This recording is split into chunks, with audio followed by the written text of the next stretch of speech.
And welcome back to the 1320 WILS Morning Wake Up Ritual. Here with you, filling in for Dave Ackerley this morning. Great to have you with us. Well, if you're looking for a job, now you got to go through the interview before you get that particular job, whatever it is that you are seeking.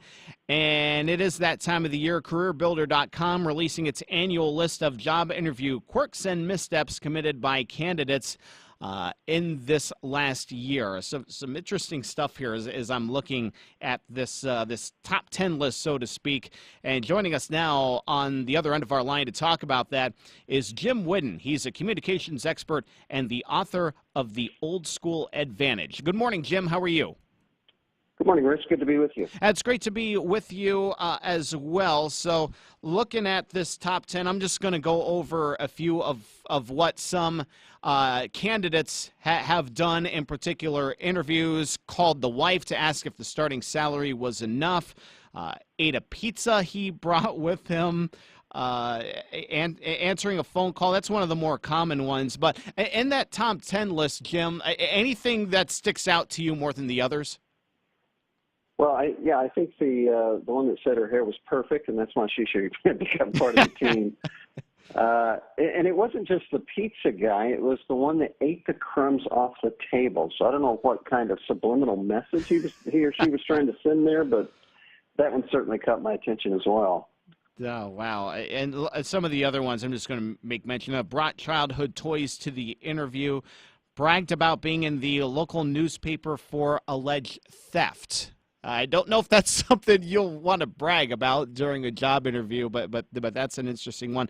And also asked where the nearest bar was located. And so, Jim, did these surprise you when you read these, or have you heard enough stories to the point that maybe some of these are more normal than we think? You know, I'm probably old enough to where nothing in the realm of human behavior surprises me anymore. The alleged theft one you mentioned, maybe that's under the heading of any publicity is good publicity. Not sure what they were thinking there, but yeah, not a lot of surprises here.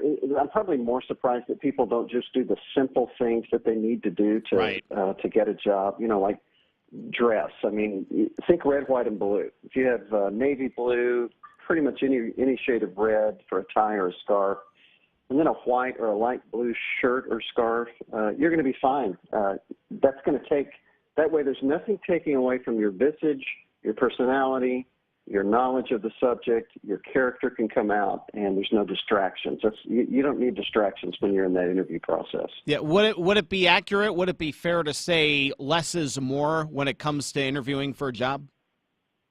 Oh, I don't think there's any question. Yeah, the simpler and more to the point you can be, the better. You don't ever want to talk about money in the first interview unless they bring it up. Leave your electronic devices in your pocket or your purse or even your car. Don't even look at them in the waiting room, because then that indicates to them, first of all, it's unusual. It'll probably get their attention that you're not doing it, but it also indicates that you're totally focused on the task at hand, making a good impression. You're serious about the job. One of the easiest ways is to show people that you're serious. And we're talking with Jim Whiddon, a communications expert and the author of The Old School Advantage. Now, this CareerBuilder.com list, this is an employment website that pulled 2,600 HR pros and hiring managers late last year, and that's where the source of this top 10 list came from, and even more importantly, suggestions on what to do and what not to do. According to this survey, Jim, just from what you know, are most of these, do these involve younger people? Does it have are we talking a wide range of age? Any idea? I don't have an idea, but, I would suspect that there's probably some less experienced interviewers making, these mistakes. I don't know that for sure. Mm-hmm. Wisdom tends to come with age, so I would hope that this would probably, would not be older folks that are making these mistakes. But again, these are mistakes that are easy to avoid. I guess that's what kind of makes me pull my hair out. I mean, things like never arriving late. If you're not early, you're late. It's that simple. I mentioned the electronic devices. Here's one a lot of people don't think about, but it could be have a negative impact on the interview. don't wear heavy cologne or perfume. And in fact, don't wear any just to make sure, because the interviewer may have allergies. Yeah, that's a great point. Definitely something for people to think about there. Now, any other interviewing tips that you may have? You mentioned earlier about not doing too much. Just be yourself. Any other tips that maybe people are not thinking about, in addition to what you said about wearing too much cologne or perfume? Anything else that job seekers should know that they might easily overlook?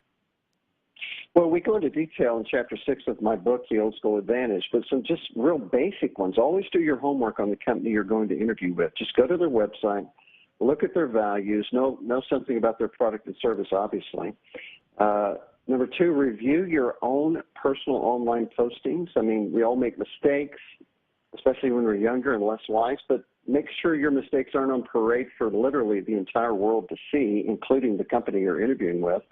And then always introduce yourself to everyone. That's the driver at the airport if you have one, the receptionist when you walk in, anybody you meet, introduce yourself to them. Just be a good human being. That's going to go a long way.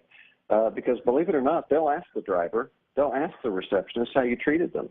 And that really gives an insight into character. Jim Whiddon, communications expert and the author of The Old School Advantage. Jim, thanks so much for joining us this morning. It's my pleasure. And it's a pleasure having you with us here on the 1320 WILS Morning Wake Up. Rich Hurl here with you, filling in for Dave Ackerley. Thanks for joining us. Keep it right here on more compelling talk radio, 1320 WILS.